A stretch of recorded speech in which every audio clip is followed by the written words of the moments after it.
윤석열이 3월 16일부터 17일까지 1박 2일로 일본을 갑니다. 기시다를 만나러 가요. 예를 들면 명성황후의 언론이 너를 붙잡아가지고 한일 관계 개선을 막을 수 있어. 그러니 여기서 명성황후의 그것을 끊고 가야 돼. 윤석열 검사는 그 선보러 가면 관상 볼 사람을 대동하고 가서 멀찌감치 떨어진 곳에서 그 여성의 관상을 보게 한다. 그런 소문이 많이 났었어요. 그 박성재 관련해서 또 법리적인 다툼의 여지가 있다고 얘기를 했잖아요. 이번도 마찬가지. 그러니까 법리를 걸어요. 특검에서 수사한 내용과 관련해서 전반적인 사실에 대해서 당신들을 신뢰할 수 없다라고 하는 시그널을 주는 측면들이 분명히 있기 때문에 야, 이제 내년 1월 달에 진짜로 윤석열에 대한 1심 판결이 나오는 거야? 2023년 3월 5일에 경복궁을 갑자기 찾아왔어요. 오후 5시쯤에. 그래가지고 야 여기 뭐 걸어가기 힘드니까 카트. 그래서 카트를 이렇게 준비를 했는데 고궁을 좀 이렇게 걸어 다녀야지 그것도 카트를 타고 이동을 해요. 그러니까 고궁을 돌아볼 생각이 있었던 것은 아닌 것 같아요. 다른 목적이 있었겠죠. 근데 경복궁의 카트가 다 낡아가지고 옆에 있는 창경궁에서 얼른 뭐 가져왔다는 거죠. 그걸 타고 이렇게 쭉쭉쭉쭉 돌아다녔는데 어디까지 갔냐. 쭉 안쪽에 들어가면 건청궁이라고 고종 황제와 명성 황후가 이렇게 좀 머물던 공간이죠. 그리고 또 그 건청궁 바로 옆에 보면 곤영하합이라고요. 명성 황후의 침전이 있는 곳입니다. 그런데 바로 여기에서 명성 황후가 시해당했죠. 일본 낭인들에 의해서. 여기를 간 거예요. 여기를 갔는데 두 사람만 들어간 거예요. 경호원들도 못 들어오게 하고. 그러면서 한 10분 동안 머물렀다는데 도대체 무엇 때문에 그랬을까요? 여러분들은 왜 그랬을까라고 생각하십니까? 여러분들 의견을 좀 많이 보내봐 주십시오. 이 내용 한번 다뤄보겠습니다.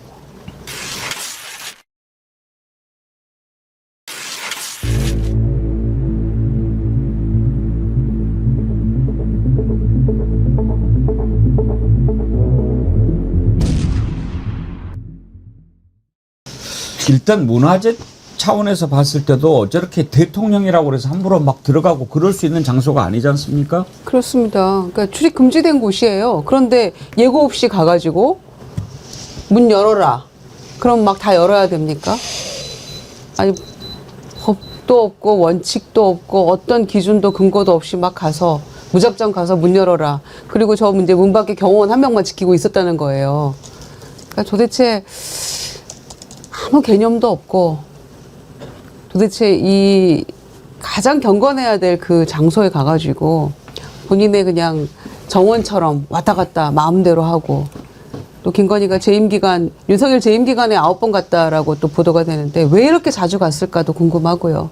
또 특히 저 공간이라는 게 상징하는 우리 역사의 비극적인 장소인데 어떤 존중하는 마음도 하나 없이 그냥 무작정 치고 들어가가지고 개선장군처럼 그래서 10분 동안 뭘 했을까 생각해 봤는데 예. 저 곳곳을 좀 전 살펴봐야 될 것 같아요. 어디 무슨 부적이나 뭐 이런 무술적인 예. 무속적인 뭐 이런 것들 어디 숨겨놓은 게 아닌가 싶어서 예. 관리하는 곳에서 잘 살펴봐 군데군데 다 저 그 침상이나 병풍지나 뭐 이런 데도 다 살펴봐야 되는 게 아닌가 싶습니다. 도대체 도무지 10분 동안 거기에 왜 두 사람이 그 공간에 있어야 됐는지 그리고 왜 빈번하게 그렇게 여러 궁들을 돌아다니면서 어자에도 앉고 갔던 데 또 가고 이렇게 했어야 되는지 도무지 상식적으로는 이 상황이 이해가 안 되잖아요. 그러니까 이거는 뭐 국보농단 아니냐 김경 상임위원장이 그런 얘기까지 하시던데 정말 심각한 문제 아닙니까? 저도 자꾸 그쪽 아닐까 생각이 들어요. 그렇지 않고야 두 사람이 은밀하게 들어가서 뭐를 하겠습니까? 뭐 했을 것 같습니까, 박영진 앵커님? 정말 어려운 질문을 또 주셔가지고 다 해야 돼요, 네 사람. 예, 2023년 3월 5일이라고 한다면 예. 이 권력이 정점에 들어섰을 때 특히 이제 김건희의 활동량도 굉장히 어느 때 뭐 당연히 이제 집권 초반이니까 김건희나 윤석열이나 활동이 활발할 수밖에 없었겠죠. 근데 이 문서를 보면 VIP라고 적혀 있더라고요. 그러니까 보통 제 옆에도 다 청와대 근무하신 분들이 계십니다만은 영부인을 대상으로 해서 VIP라고 보통 칭하진 않지 않습니까? 게다가 공식 문건을 쓸 때도 F라는 표현을 쓴다고 제가 들었었거든요. 퍼스트 레이디라고 써야 되는데 그때가 이제 김건희 권력의 정점 시대가 아니었겠는가라고 싶어서 문 열어라라고 한 그 주체도 언론 보도를 보면 윤 전 대통령 부부라고 적혀 있는데 김건희가 문을 열어라고 했다라는 얘기도 지금 들립니다. 그러니까 김건희의 권력의 정점이 시기였고 그때 당시에는 사이가 그리 나쁘지 않았던 걸로 추정할 수밖에 없는 것 같아요. 굳이 사람들 다 무르고 밖에 경호원 한 명만 두고 단둘이 그 명성황후의 침전에 10분간 있겠다? 시간을 허락해달라고 할 이유는 무엇이었을까? 그럼 그 안에 들어가서 김건희와 윤석열은 아마 그런 얘기를 했을 것 같습니다. 수백 년의 조선의 역사와 87년 체제 이후 대한민국의 건국 이래 우리가 역사를 새로 쓴다. 이 국가문화재와 국가유산 곳곳을 우리가 둘러보면서 이 왕들의 역사를 밟아버리고 우리가 새로 역사를 쓴다라는 어떤 무속적 신앙에 심취했던 시기가 아니었겠는가 이런 생각까지 저는 해봤습니다. 저는 로맨스로 갈 줄 알았더니 갑자기 또. 전 무속으로 가겠습니다. 무속? 예, 로맨스보다는 무속 쪽으로 가겠습니다. 아, 이 순간은 진짜. 로맨스 생각하기는 좀 그렇고요. 그러니까 저 문지석이 되고 싶은 생각이 많이 드는. 네. 저를 패싱해 줬으면 좋겠다는 생각이 많이 들기도 합니다만 일단 저는 이해는 돼요. 아니 TV 토론 나와서 손바닥에다가 왕자를 새기고 나오는 사람이라고 한다면 상식적인 수준이 아니라 주술의 힘을 통해서 대통령이 되고 싶었던 사람이고 그 주술적인 영감을 누가 줬겠습니까? 제가 볼 때는 김건희가 지속적으로 줬을 거라 생각이 들고 둘이 그러면 한쪽에 의해서 그러니까 김건희에 의해서 윤석열은 가스라이팅이 됐을 거라 생각이 들고 거기에 핵심적인 것은 자 네가 너같이 이렇게 못난 인간을 대통령으로 만들었던 건 나의 힘이고 나는 영적으로 되게 뛰어난 사람이야. 주술적인 문제에 대해서 계속 얘기했을 거라는 생각이 들고 또 하나는 김건희의 제가 지식 수준을 잘 모르겠습니다만 저도 잘 몰랐던 권영합 이런 거 같은 경우는 권영합. 예, 본인이 알아서 갔을까요? 제가 볼 때 누군가 주술적인 측면에서 얘기를 해줬을 거라는 생각이 들죠. 그러니까 그런 데만 찾아다녔겠죠. 그렇다면 이 장소가 어떤 장소냐? 원한의 장소잖아요. 소위 일제에 의해서 우리 명성황후가 시해를 당했던 그러니까 아주 가장 원한이 쌓여 있는 공간 중에 하나 아니겠어요? 전 이거 특정해서 골라준 거 아닌가? 거기 가서 어떤 주술적 행위를 하라고 얘기를 했을 것 같고 그러니까 경호원 같은 경우도 다 내치고 둘이만 들어가서 어떤 주술적 행위를 했겠죠. 근데 제가 아까 패싱을 해달라는 말씀은 저는 주술적 행위가 뭔지 잘 몰라서 설명할 방법이 없어서 많은 우리 정의원들이 그런 내용을 좀 아시면 댓글에 올려주시면 동시에 좋아요도 같이 눌러주시면 좋겠습니다. 김용남 의원님 의견까지 한번 들어보고 제 생각을 말씀드리겠습니다. 그러니까 김건희 윤석열 부부가 행동한 거를 단편적으로 보면 예를 들어서 뭐 김건희가 어자에 앉았다 내지는 개방이 안 된 그 장소를 문을 열으라고 해서 따고 들어가서 뭐 10분 동안 둘만 있었다. 단편적으로 이렇게 보면 그냥 개개인의 행위는 몰상식의 극치예요. 하나하나를 따로따로 떼어놓고 보면. 근데 전체적으로 연결해서 보면 이거는 무속 내지는 주술 외에는 설명이 안 돼요. 왜 그랬을까를 전체적으로 보면. 근데 김건희는 묘하게 예를 들어서 저 명성황후가 시해된 장소. 근데 김건희는 묘하게 그런 안 좋은 그 어떤 그 원한에 사무쳐서 사망한 장소를 좀 찾아갔던 기억이 나요. 예를 들어서 그 서울시청 부근의 무교동에 왜 그 역주행해서 차가 많은 시민들이 예. 갑자기 뭐 여러분이 사망했던 그 장소도 밤에 불쑥 찾아간 적이 있었잖아요. 김건희가 가서 뭐 꽃을 놓고 왔다든지.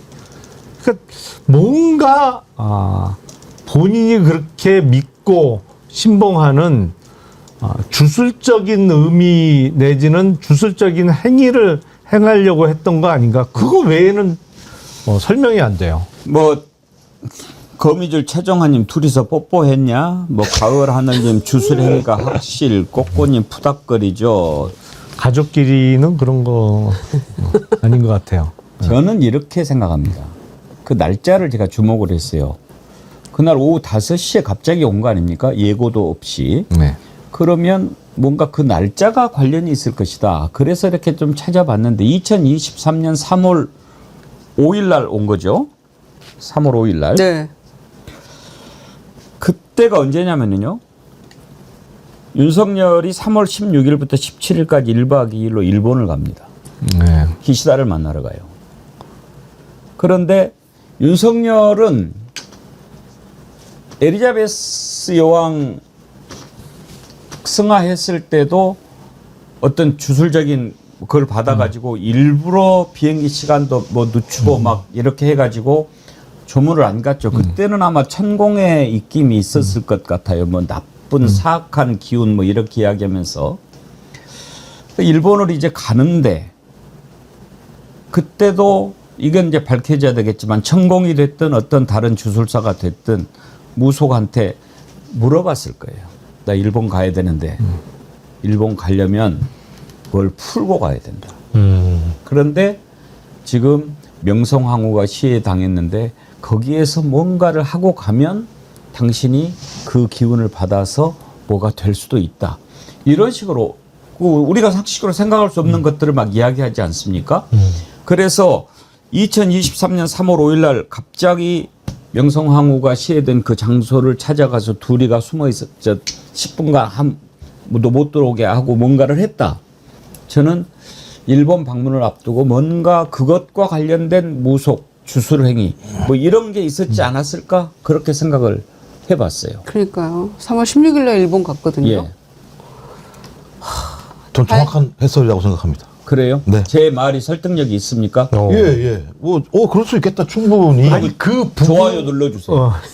아까 눌렀습니다. 시작할 그랬어요? 때부터. 시작할 때 그 누릅니다. 부부의 거의 대부분의 행동은 어떤 주술적인 관점에서 해석하지 않으면 해석이 안 되는 게 너무 그러니까요. 많아요. 그러니까 주술은 주술인데 왜 갑자기 주술인가 그렇게 저 생각을 하게 됐어요. 근데 이 주술 관련된 것은 정말 따로 특검해야 되는 거 아닌가요? 너무나 많아가지고 말이죠. 그러니까 이것도 저도 뭐 이런저런 이제 이런 이상한 논란들이 터지면 늘 뭔가 집단 지성을 활용하기 위해서 온라인의 세계도 뒤져보고 하는데 일본 주술적 의미라고 이제 우리 정어리 원분들도 댓글을 주셔가지고 히토바시라라는 인간을 제물로 삼아서 건축을 하는 일본 주술이 있다라고 합니다. 그러니까 즉 망자의 영혼을 활용해서 액마기를 한다라는 뭐 그런 주술적 일본 주술에는 그런 의미가 있다라고 하는데 만약에 지금 백운갱코님의 추측이 맞다라고 하면 이거는 누구의 원혼이나 누구의 어떤 죽음이나 망자의 원혼을 삼아서 액마기를 한 것이냐 민비가 되는 거죠. 명성황후가 되는 것이죠. 만약 그런 차원의 해석이 맞다라고 한다면. 근데 약간 좀 그 해석상의 고민이 있는 게 아니 윤석열은 계속 친일적인 행위를 해왔었잖아요. 예. 근데 왜 거길 갔지? 명성황후가 시해당한 곳이잖아요. 액을 막으려고 했다라고 얘기하는데 왜 거길 갔을까? 그러면 그 얘기는 사실 명성황후의 원한을 달래러 간 게 아니라 오히려 그걸 죽이러 간 거 아니에요? 결론적으로 친일 행위를 했으니까? 그러니까 명성황후의 원혼을 달리기 간 거 절대 아니죠. 그러니까요. 그런데 만약에 명성황후의 원혼이 예를 들면 이제 우리가 뇌피셜이에요. 명성왕후의 원혼이 너를 붙잡아가지고 한일 관계 개선을 막을 수 있어. 그러니 여기서 그걸 끊어. 명성황후의 그것을 끊고 가야 돼. 그러니까 완전 친일 행위라고 제가 말씀드렸죠. 그렇죠. 주술적 친일 행위라고 하고 있는 거다. 이자는 저 관제에다가 다다미빵 설치하고 흰옥기 설치하고 그랬던 자 아닙니까? 그러니까요. 일본식으로 살아보는 게 소원이 아니면 그렇게 하겠습니까? 진짜 뼛속까지 친일인 거죠. 아이, 진짜 죽일로? 참. 아니 그 장어랑 물 막 수십 톤 수백 톤 쓴 것도 아직 뭔지 모르잖아요. 모르죠. 이거 무속 특검 이거 특검법 발의를 해야 돼. 어디까지 해야 되나? 발의를 해야 되는. 특검을 하게 되면 네. 그 특검은 무속인이 임명돼야 되나요? 이 뭐 전국에서 다 이제 특검부로 임명해야죠. 그 저기 전에 누구냐? 그 보도 나왔는데 대통령실에 근무했던 무속인 행정관이 맞아요. 있었으니까 네, 올해까지 근무했다고요. 6월 3일까지 예. 근무했다. 끝날까지 월급 받고 근무했다는 거 아닙니까? 우리는 그때 그거 알려졌을 때 그만두게 된다 뭐 이렇게 들었는데 계속 있었더라고요. 그렇죠.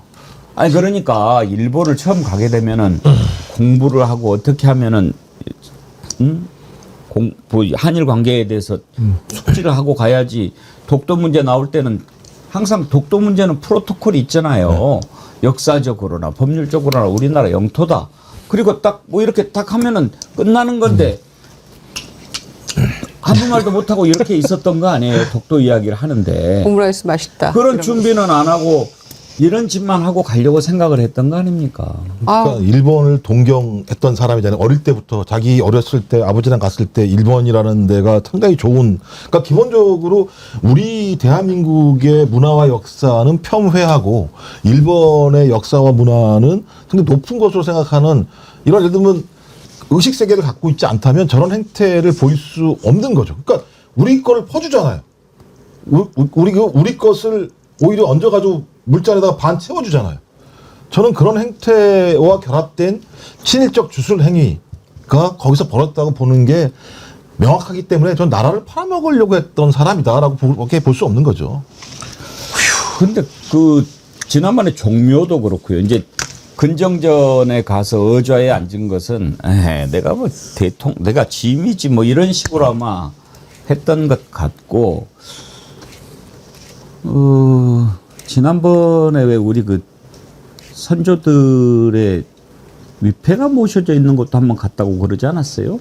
종묘에서. 네, 종묘. 예. 왕과 왕비의 신실인가? 예. 뭐야, 예. 거기도 들어갔죠. 그러니까 이 김건희는 그쪽에 상당히 깊은 거예요. 예. 뭔가 이걸 통해서 기운을 좀 받고 이렇게 하려고 했던 사악한 거죠. 사악한 거고. 욕망도 그러니까 여왕이 되고 싶었던 거겠죠. 예. 막 어자에 앉았다고 얘기하는 건 내가 V0야라고 하는 사실을 그 자리를 앉음으로써 확인하고 싶어 했던 것 같고 그 이후에 받은 최재형 목사님하고 같이 얘기할 때는 우리 같이 통일 사업 해봅시다 이런 얘기까지 하잖아요. 통일 대통령 언급을 그렇죠. 한다고도 그런 하죠. 얘기면 본인이 정권을 영구 집권하면서 궁극적으로는 자기가 윤석열 같이 능력이 없는 자를 뒤로 밀어내고 본인이 그런 자리에 가고 싶어하는 욕망들을 그런 곳곳에 투영하고 다녔던 거죠. 왜냐하면 공개적으로는 이거 보여줄 수가 없는 측면이 있으니까. 근데 결과적으로는 윤석열 진짜 병신이야. 아니 저 마누라가 그렇게 얘기를 해도 야 그거 뭐 전 그러면 혼자 해 그래야지. 그걸 또 쫄쫄쫄 따라가서 또 같이 이렇게 하고 옵니까? 뭐 가스라이팅 당했다고 뭐 둘 다 믿으면 그 만만치 않았을 거요. 믿음의 벨트. 윤석열도 그런 걸 믿었을까요? 아니 왕자를 왜 썼겠습니까? 또 자기 손바닥인데. 그러니까 믿고 싶진 않았겠지. 믿고 싶지 않았다라고 그 생각한다 하더라도 이게 너무 그 설득이 되는 건 중앙지검장에서 검찰총장에서 대통령에 이르기까지 아내의 도움을 받아서 어떤 무속적 신앙에 기대었을 때 실제로 그것이 이루어진다라고 한다면 한 번도 아니고 여러 차례 그것이 이루어지면 본인 스스로도 아 내가 아내가 시키는 대로 해야만 뭔가가 이룰 수 있겠구나라는 뭐 확신이 생겼을 수도 있고 그러다 보니까 이게 다 이어지는 게 아까 김종욱 교수께서 말씀하셨던 그 디올백을 받던 시점에 통일 대통령 2022년 9월에 그것을 언급했으니까요. 지금 다 거론되고 있던 2022년과 2023년에 걸쳐서 국가문화재를 사적으로 유용했다는 그 논란이 대부분 다 지난 우리 선조들의 역사를 밟아서 자신들의 권력을 확인하고 더 나아가서는 영구집권까지도 꿈꿀 수 있는 하나의 어떤 무속적 신앙에 심취해서 영구집권까지도 우리가 할 수 있다라고 생각한다면 계엄까지도 이게 연결된다고 보는 것이 합리적이겠죠. 하기야 반대 못했을 거예요. 뭐라고 하면은 당신 누구 때문에 대통령 됐어 뭐 이렇게만 할 말 없는 거죠. 또 쫓겨나기도 했다 그러잖아요. 집 밖으로. 아니 정도의 차이는 있을지 모르겠습니다만 윤석열 당시 총각 검사 시절에 그런 소문이 많이 났었거든요. 윤석열 검사는 그 선보러 가면 관상 볼 사람을 대동하고 가서 멀찌감치 떨어진 곳에서 그 나오는 그 여성의 관상을 보게 한다. 그런 소문이 많이 났었어요. 이미 그때. 소질이 충분했던 거야. 잘 만났네. 기본적으로. 잘 만났어. 아니 근데 누가 소개팅 하는데 관상 보는 사람을 대동하고 나가요. 잘 만났어. 저는 기괴한 인간들이네요, 진짜. 두 가지 생각합니다. 하나는 이 와중에 그래도 경복궁을 관저로 쓰겠다라고 하지 않아서 다행이고요. 두 번째는 아무리 주술 뭐 온갖 그 악행을 저질렀지만 우리 선조들이 노하셔서 천벌 받아서 둘 다 구속돼 있다고 저는 생각해요. 나쁜 짓 하면 결국에는 벌 받게 돼 있습니다. 아니 근데 그것도 시원해요. 그렇게 그 왕궁을 좋아하면서 경복궁 바로 뒤에 있는 청와대에는 하루도 안 들어가고. 그건 명태균이 가지 말라고 해요.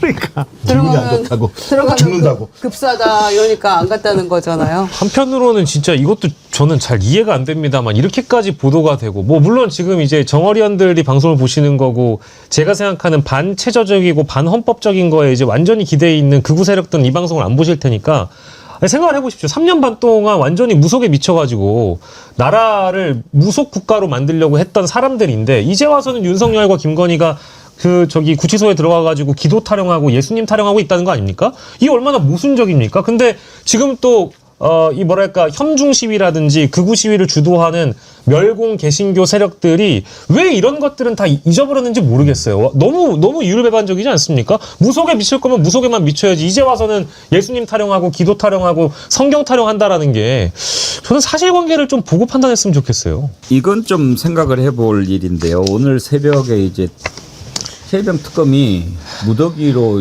영장을 신청했기 때문에 과연 몇 명이나 영장이 발부가 될까 참 궁금했거든요. 그런데 딱 임성근 한 명 구속되고 나머지는 다 기각이 됐어요. 이거는 좀 실망스럽지요. 법원보다도 약간 최혜병 특검에 좀 실망감이 들었습니다. 도대체 어떻게 수사를 해서 영장을 청구했길래 이렇게 무더기로 기각되는 결과가 나왔나. 그나마 다행인 것은 임성근 저자가 구속된 거. 오히려 임성근이가 맨 마지막에 뭐 할렐루야 하면서 하나님의 사랑으로 비밀번호 풀게 됐다 이렇게 이야기한 게 더 건든 게 아닌가 싶기도 한데 일단 김영남 의원님은 그 기각이 그렇게 많이 된 건 어떻게 보십니까? 일단 기각 사유로 예. 법리적인 문제를 지적을 했어요. 영장 판사가. 그러니까 임성근 전 사단장이 구속된 혐의는 업무상 과실치사거든요. 그러니까 예. 최혜병 사망과 관련해서 그때 그런 그 물살이 아주 센 가운데에도 입수해서 수색 작업을 시킨 거, 그거로 인해서 사망의 결과가 이른 거에 대한 책임을 물은 것인데, 그 대부분 영장이 기각된 사람들은 직권남용죄로 영장이 청구된 사람들입니다. 그런데 이거는 직권남용죄의 성립 여부에 대해서 다퉈볼 여지가 있다. 그러니까 이게 죄가 되는지 확실치 않다는 취지로 기각을 했어요. 그래서 이거는 치명적이죠. 영장 기각 사유가 차라리 죄는 인정되는데 범죄 혐의는 소명되나 도주 및 증거인멸의 염려가 없다고 해서 기각을 하면 뭐 죄는 인정되는데 뭐 도망갈 사람 아니니까 불구속 하라는 취지로 해서 이해할 수가 있는데, 근본적인 의문을 제기했기 때문에 특검 입장에서는 뼈 아프고, 요번에 한꺼번에 그동안 영장 청구가 한 명도 안 되다가 7명을 한꺼번에 영장 예. 청구한 게 좀 이상하긴 했어요. 그럼 그랬어요. 뭐 무슨 자신인가. 그리고 이렇게 7명을 한꺼번에 한 것은 뭐 집단으로 무슨 일이 이루어졌을 때나 하는 거지. 예를 들면은 이번에 캄보디아에서 한꺼번에 이렇게 송환이 그렇죠. 됐을 때 그때는 뭐 같이 영장을 청구할 수는 있겠지만 이건 그동안에 쭉 수사를 해왔으니까 꼭 동시에 청구할 이유는 없잖아요. 그렇죠. 대부분 이런 종류의 수사는 밑에서부터 올라가는 수사를 하죠. 예. 밑에서부터 위로 올라가는 수사를 하면서 중간중간에 관련자들에 대해서 구속영장을 청구하고 이렇게 지휘 계통 라인을 따라서 위로 올라가는 차례로 수사를 하는데, 그동안 전혀 없다가 7명을 한꺼번에 영장 청구할 때 둘 중에 하나거든요. 매우 자신감이 넘치던지. 근데 그래도 좀 이상해요. 자신감이 넘쳐도 이렇게 수사하는 건 좀 이상했는데 두 번째 케이스는 매우 자신감이 없던지예요. 근데 후자 쪽에 영장 결과만 놓고 보면 후자 쪽으로 나와서 그러면 이게 결국에 직권남용죄라는 게 당시 그 장관선에서 끝날 게 아니고 더 위로 올라가야 될 부분이 아직 남아 있는데 범죄 성립 여부에 대한 의문을 표시하는 결과가 나와서 사실 특검도 그렇고 지켜보는 사람도 곤혹스럽습니다.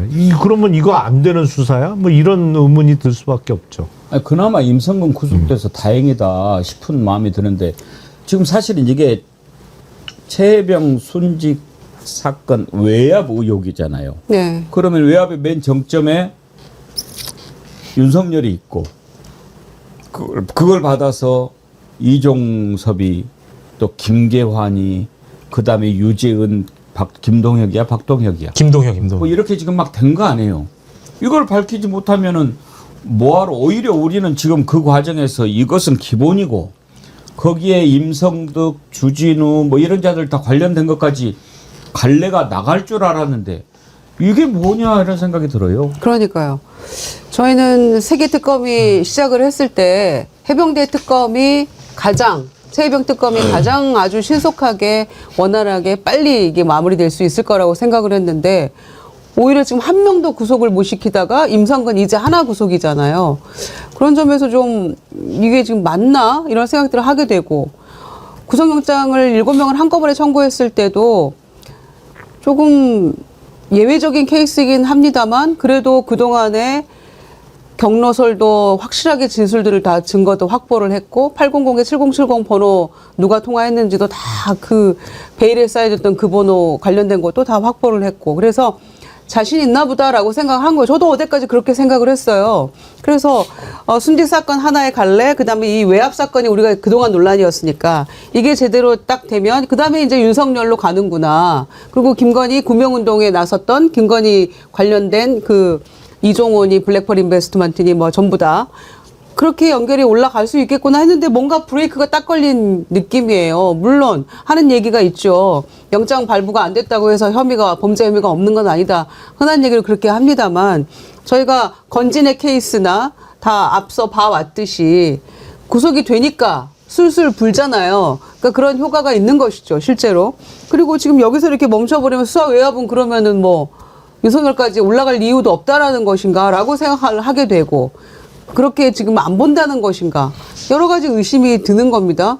그래서 오히려 가장 지금 중요하게 생각했고 사회적으로 국가적으로 가장 큰 논란이었던 수사 외압에서 뭔가 브레이크가 걸린 느낌이니까 굉장히 저는 새벽에 놀랐어요. 그렇죠. 박익시 장관님 이렇게 되면 수사 동력이 얼마나 탄력을 잃겠어요. 예, 그러니까 이제 뭐 한 3일 전에 나왔던 보도입니다만은 해병특검 쪽에서도 내란 특검의 윤석열 구속 기간이 이제 내년 초에 이제 만료가 된다는 걸 알고 있기 때문에 윤석열 구속 기소까지 나아가려고 한다면 이종섭 장관이라든지 김계환 해병대 사령관 기타 등등의 이 수사 외압 의혹의 당사자들은 구속이 필요하다라는 거를 누구보다 다 절실히 이해를 하고 있을 겁니다. 그럼에도 불구하고 오늘 새벽에 이런 올 기각이죠. 그러니까 정재욱 부장판사가 담당한 5명에 대해서는 올 기각인 것이고 이정재 부장판사가 담당한 임성근 외 1명에 대해서는 임성근만 구속을 시킨 겁니다. 사법부 전체 영장 전담 팀에서 봤을 때는 정재욱 부장판사와 이정재 부장판사가 7명 중에 고작 1명의 영장을 인용해 주면서 앞으로의 이 특검 수사의 전략이 어디로 나아갈 것이냐. 결국에는 오늘 이제 30분 전에 해병특검이 입장 밝힌 걸 보면 법정에서 싸우겠다라고 밝히거든요. 예. 그러면 이거 이제 불구속 기소로 나아간다는 얘기가 돼서 영장 재청구도 없이 이렇게 간다고 하면 윤석열에 대한 그 뭐 구속 기소는 그럼 가능한 것이냐. 이것도 지금 좀 의구심이 들어서 처음에 저는 시작했을 때는 7명의 영장 청구가 특검의 자신감으로도 해석될 수 있는 여지가 있다고 봤는데 이게 지금 돌아가는 상황을 결론만 놓고 본다면 수사가 좀 미진했던 것인가? 거기에 더해서 주진우, 임종득 이런 정치인들에 대한 수사가 전혀 없는 걸 보면 뭐지? 그리고 임성근 구명 로비 운동 어찌 보면 종교계의 거목이라고 부르는 순복음교회 이영훈 목사와 김장환 극동방송 이사장까지 건드린 상황인데 이거 밝힐 수 있나? 이런 좀 의심이 들어서 지금의 상황은 매우 유감스럽고 안타깝습니다. 권영철님, 앵커님, 저는 너무 놀랐습니다. 일본에서 20년째 식당을 운영하는데 이렇게 무더기로 기각되니까 놀라신 거죠. 그리고 오늘 외국에서들 많이 글을 보내주시네요. K선 SUN, K선입니까? 모처럼 시간대가 맞아서 실망됐습니다. 멀리 베트남에서 격하게 응원합니다. 그러셨는데 저는 그런 생각도 들어요. 김용 원장님. 네. 이제는 법원이 아주 이제 대놓고 하네? 네. 그런 생각도 좀 들지 않습니까? 그러니까 저희들 의심이 그런 거죠. 그러니까 올해 2월 달에 조희대 대법원장이 인사를 해서 영장 판사들이 2월에 들어왔는데 그중에 3명이 수원지법에서 동시에 올라왔고 수원지법에서 이 3사람이 주로 이재명 그 당시 당대표에 대한 재판 과정에서 아주 불리한 재판들을 한 측면들이 꽤 많아서 그렇다면 이건 어떤 포석이 아닌가. 왜 하필이면 한 지법에 있는 사람들을 3명이나 뭐 그 자리가 좌천 자리가 아니잖아요. 영전 자리 같은 데를 왜 올렸을까라고 하는 측면과 관련해서 매우 우려를 했었는데 최근에 소위 영장에 대해서 대부분 판판이 기각하는 내용을 보면 뭔가 의도가 있는 게 아닌가라는 생각이 드는데 지난번도 마찬가지입니다. 내란 사건도 마찬가지입니다만 그 박성재 관련해서 또 법리적인 다툼의 여지가 있다고 얘기를 했잖아요. 이번도 마찬가지예요. 그러니까 법리를 걸어요. 말씀하신 것처럼 법리를 건다라고 하는 건 그 특검에서 수사한 내용과 관련해서 전반적인 사실에 대해서 당신들을 신뢰할 수 없다라고 하는 시그널을 주는 측면들이 분명히 있기 때문에 많은 국민들이 우려하는 건 오히려 야 이제 내년 1월 달에 실제로 진짜로 윤석열에 대한 1심 판결이 나오는 거야? 나오기 전에? 6개월이 되기 전에? 또 이 정도의 상황이라면 윤석열도 본인이 이 비상기업 문제와 관련해서 위헌적인 사실을 몰랐다고 얘기한다면 범죄가 성립 안 될 수도 있다라고 저 판사들이 우기면 방법이 없는 거 아니야? 라고 하는 고민들이 있는데 이번 건도 마찬가지입니다만 기본적인 사실관계는 어느 정도 소명이 됐다고 얘기하면서 법리적인 면에는 다툴 여지가 있다. 저같이 예를 들어 일반인들은 무슨 말인지 모르겠어요. 사실이 소명됐으면 제가 볼 때는 뭐가 문제가 있다라고 판단한 거 아니에요? 근데 사실이 다 소명이 됐는데 법리적으로 다툴 여지가 있다라고 얘기하는 거 니네 특검 수사 제대로 못했어 라는 얘기밖에 안 되는 거라면 이 사람들을 풀어줄 수 있는 논리들을 오히려 영장 판사들이 만들어주는 측면이 분명히 있기 때문에 왜 이렇게까지 할까? 이 사건이 그냥 잡범들의 사건이 아니라 매우 국민적 관심 있는 사건임에도 불구하고 이렇게 대놓고 나와서 이렇게 한다라고 하는 건 저는 이건 이 판사들의 개인적 판단이라기보다는 조희대를 비롯한 사법부의 전반적인 어떤 의도를 파악한 행위가 아닐까 하는 생각이 들기 때문에 이제부터 저 불면의 밤이 될 가능성이 되게 높다는 생각이 듭니다. 이게 이제 특검이 막바지로 가면서 나오는 것들이 더 많아져야 되는데 이게 점점 국민들의 걱정이 더 늘어나고 있는 그런 형국입니다. 좀 찝찝하고요. 예. 그다음에 대법원에서 개업날 모여서 회의하는 게 왜 뭔 얘기를 했냐라고 하니까 합법적 개혁일 경우에는 후속 조치를 하기 위해서다. 네. 이런 얘기 했잖아요. 그런데 그 계엄이 불법인지 합법인지는 대법원에서 몰랐을까요? 제일 잘 알아야 되는 사람들이잖아요. 알아야죠. 그런 점에서 저는 박성재 영장 기각된 것도 이게 위법인지 아닌지 알았는지 몰랐는지 언제 인지했는지 뭐 이런 거 다퉈볼 필요가 있다라는 그것도 대법원의 그런 어처구니 없는 변명과도 일맥상통하는 것 같고 어쩐지. 또 2차 영장을 청구를 할 건데 어제 조사를 했잖아요.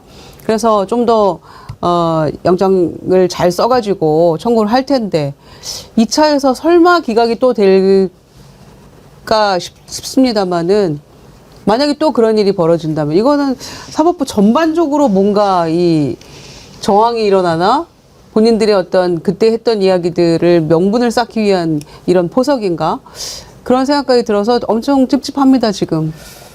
지켜보도록 합시다. 정말 국민들이 슬슬 걱정하고 있는데요. 오늘 백운계 정치 1번지는 여기까지 할 텐데 이은중님께서 속보 2개 보내주셨네요. 윤석열 실명 위험 16포인트 글자도 못 읽어 16회 연속 재판 불출석하며 밝힌 이유. 에라이 양치기 양아치야. 이건 이은주님이 친 댓글입니다. 또 속보 하나. 코스피 장중 3,900선 훌쩍 12시 현재 3,920.17. 아니 5천 가겠는데요? 아니, 이제 그 4천 넘기겠네요. 5천 가겠어요. 임기 중에 가나 못 가나 저는 그러니까 이랬는데. 임기 중에가 아니라 올해 안에 가겠어요. 아 그거 이러다가요. 와. 저는 그 올 여름 정도에는 내년 6월 지방선거 전에 4천은 찍을 수 있을 거다 충분히 예. 그렇게 예상을 하고 그런 말씀을 드린 적이 있는데 연말에 찍겠는데. 지금 이 기세면 뭐 연말이 아니고 이번 다음 달, 주에 찍을 이번 수도 있어요. 달에, 다음 이번 달 안에 주 찍을 수 있을 4천은. 가능성이 되게 예. 높을 것 같습니다. 근데 이 몇 가지 요인이 겹쳐서 이런 그 강세장이 만들어지고 있는데 첫 번째는 정책 이슈예요. 이재명 정부 그리고 민주당이 지금 한국 상장 기업의 이른바 거버넌스 기본적으로는 이제 그 지배주주 회장님 말고 다른 소액주주들도 무시 못하게 제도나 이 법을 고치고 있는 게 크게 작용을 한 것이고 또 다른 요인은 세상에 돈이 넘쳐요. 우리나라만 그런 게 아니고 전 세계적으로 유동성이 막 이른바 유동성 장세요. 그러니까 돈이 넘쳐나요 지금. 뭐 그 크게 보면 두 가지 정도 요인으로 이거 근데 어디에 넘쳐나요? 아니 그냥 전체적으로 보면 그래요. 전체적으로 보면 주로 개개인의 주로 주머니에서는 알려주시면. 그런데 아니 그건 통계로 확인이 되는 거죠. 네. 통계로 한국은행 통계를 보면 8월 말 기준으로 이른바 광의의 통화라고 하는 M2, 그러니까 예. 쉽게 말씀드리면 그냥 2년짜리 정기 예금보다 현금화가 용이한 거는 다 M2 범위에 들어가는데 우리가 이제 정기 예금을 들면 만기까지 대부분 가져가려고 하잖아요. 근데 이제 급하면 정기 예금 그 깨서 뭘 쓰는데 그러니까 깨면 보통 단기간 기간이 짧은 거부터 해약을 해서 쓰잖아요. 그러니까 2년짜리 정기 예금보다 현금화가 쉬운 부분은 다 M2로 잡는데 이게 8월 한 달 동안 대략 56조 원이 늘어서 M2가 한 4,400조 원 정도 돼요. 우리 사회 전체적으로 보면 돈은 점점 많아지고 있어요. 틀림없이. 개개인의 주머니는 이제 아니죠. 소수에게 많아지고 있어요. 개그를 다큐로 받으셔서 길게 좋은 설명을 해주신 김영남 의원님 감사드립니다. 감사합니다. 아니 그 칭찬받을 말이 아니었던 것 같아. 해놓고 보니까.